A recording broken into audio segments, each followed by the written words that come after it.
All right, guys, welcome back to another video. It's your man Jay. And you know what? The V40 is awesome. Now, I had some issues with the battery originally, and it was draining really fast. Well, it turns out, I think this is what it was. But if you notice, there's very few apps on here now because I've removed all of that bloatware. The phone came with 87 apps, and I deleted 20. Let me see, I deleted about 27. Let me go into the apps real quick. I think it came with 83. Let's go into apps and see how many I have left. So I have 58 apps. Okay, that used to say with nothing on it. I think it was 87 or something like that. I deleted all those apps, and some of them I couldn't even get it. You know what I'm saying? To delete, you can only disable them. So the bloatware is what did it. I'm more than certain because, again, I have a strong signal with Sprint. I heard you guys in the comments. You know, I know that if the signal's weak, it'll definitely, cause problems for the phone. But the fact is, this is an awesome phone, folks.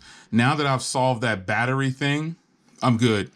This is a phone. Now, the problem that comes into play is that now you have a choice if you're on T-Mobile and if you have other places. Now, even though this has a Snapdragon 845, and the G8 has an 855, this is this year's device. The V50 is amongst us, and I'm pretty sure it's probably going to be better than the G8 because it's the V line. I would say this is probably their more premium line of phones. Every company has that phone that they want to be the one. Now, this phone has a 3,300 milliamp hour battery inside. I've just been doing straight up social media with this like crazy. The battery is sipping now. It's not pulling really hard like it was when I initially gave you that battery update. It is actually really good. The battery's settled in now. I disabled and deleted a ton of bloatware, and that fixed that issue. Now, how is the phone overall? It's a better version of the G8, and that's just what it is. It's a souped up. Okay, how do I say this? The cameras offer more than the G8. You know what I'm saying? But the experience is the same. I'm still running one of my favorite launchers, which is Pix Launcher, and I'm just running the stock icon pack on here. This isn't a different icon pack. I didn't download it. Order it's on here. This is Orders. You guys already know. That kind of cartoony look. I actually like that. But this phone is fast, folks. It's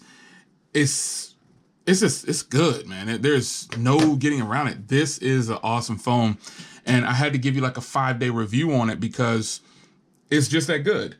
The only thing that kills phones that are not Samsung and Apple is people automatically feel like if they're priced over a certain amount that they don't deserve that.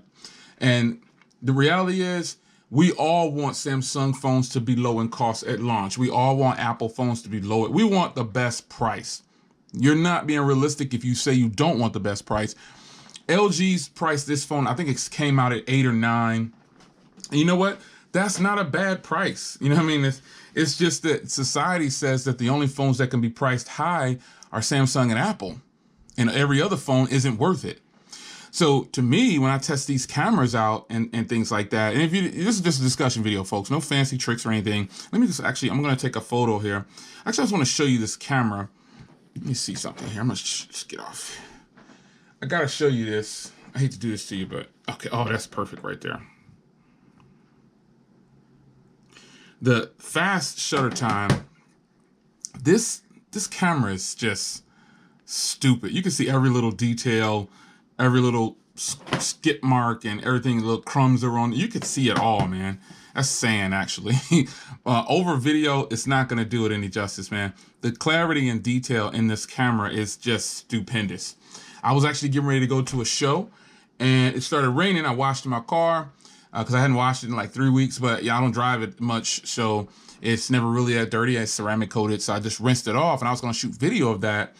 And I said, I'm just going to enjoy this time out here. And I just put the V40 down, but I started looking around and I was like, man, this would have been a sweet time to take some photos of the clouds and things like that. If you guys know, I like taking photos of the clouds and nature and stuff like that. But these cameras on here, man, these cameras are the truth. I want to give a respect shout out to all the YouTubers that use that have been using the V20, any of the V series or any of the G series LG phones, folks, these cameras smash.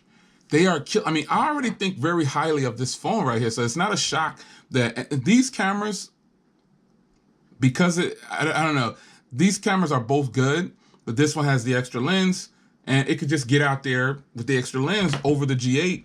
But the V40 is a boss, man. For everybody that has a V40 that told me, yo, Jay, my battery life is better than yours, that's solved already. Now, just getting to the phone itself, let's talk about it being on Sprint network. It sucks. Sprint's network has gone down since I used Sprint. I mean, look at this right here. Look at this, son. Look at this. Look at these speed tests I'm running. Nothing, no upload speeds. I have to keep this phone on Wi-Fi, and I like to be on the network when I can, but you know, this sucks. And let me show you what I'm talking about. Sprint used to be really fast. Here's my T-Mobile, and let's run a speed test on T-Mobile. Well, you can see the last speed test I ran. Let's just run it just because. By the way, that's the highest I've gotten on Sprint. It has not happened yet. Look at T-Mobile. And remember, I'm in my office, and I don't get very good service in my office. Sprint's service used to be fast like this, even faster. It was very stable. So the fact that they get ready to merge with T-Mobile, I don't know what they're trying to get from that, but I hope it's something good, because Sprint's network is, you know, it's good for phone calls. I can close that out. You already know it's just blowing it away. It's good for phone calls, and it keeps a steady pace. You know, I could stream on it. Let me just go to YouTube.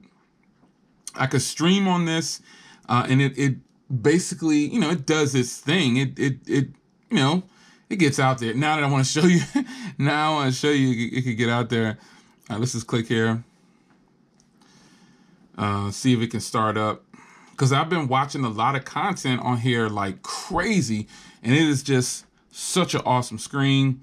It's unreal, man. It's really, really good. No quarrels at all. So just watching videos on here has just been great, man. It's been great. So it's already defaulted to the 480. This is where I watch videos at 480 over network, because that's like, you know, DVD quality.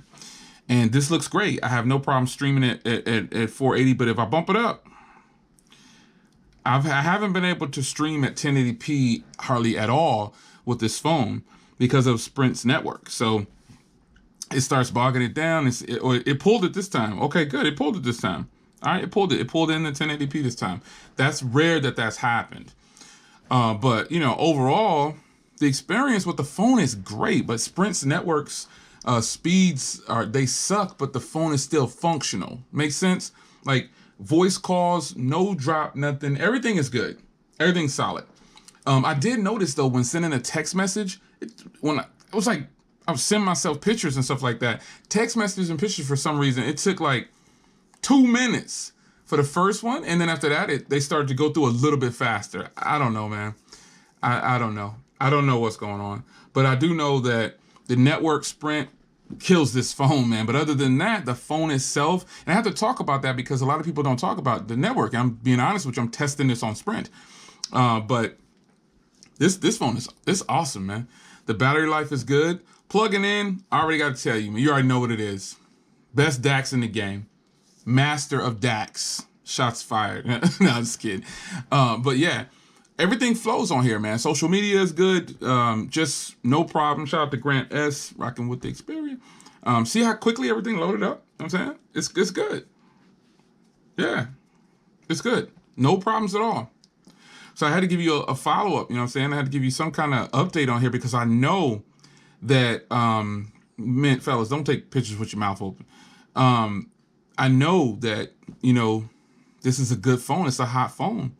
And, you know, sometimes I just have to give a follow-up video just talking about it, just letting you know, like we're sitting on the couch and we're having a conversation, which is why it's smartphoneconversations.com. Be sure to check that out. But yeah, it's these types of videos, I just have to make them just to let you guys know what's going on. You know what I'm saying? Standby time again was my only issue, and that's fixed because I removed all that bloatware. And while the network speeds are bad, the network is stable. You know what I'm saying? I've never dropped signal, nothing like that. So all is good with the phone, man. I just wanted to go ahead and give you a quick little follow-up. Battery's good. Screen is awesome. Cameras are just ridiculous. I'm loving it. It's fire. Now that battery debacle is over, I'm straight. So 5-day follow-up, LG V40. Man, I'm going to answer this question. Would you take the V40 over the G8? Probably so. Yeah, probably so. The V50, I guess I'll say, I would take it over the G8 because I know it's the same competing family, but only thing that would kill this for me is the size would get, I wouldn't like the size after a while because I love the size of the G8. But yeah, this is a winner right here. So I'm kind of on the fence still. I'm out, y'all.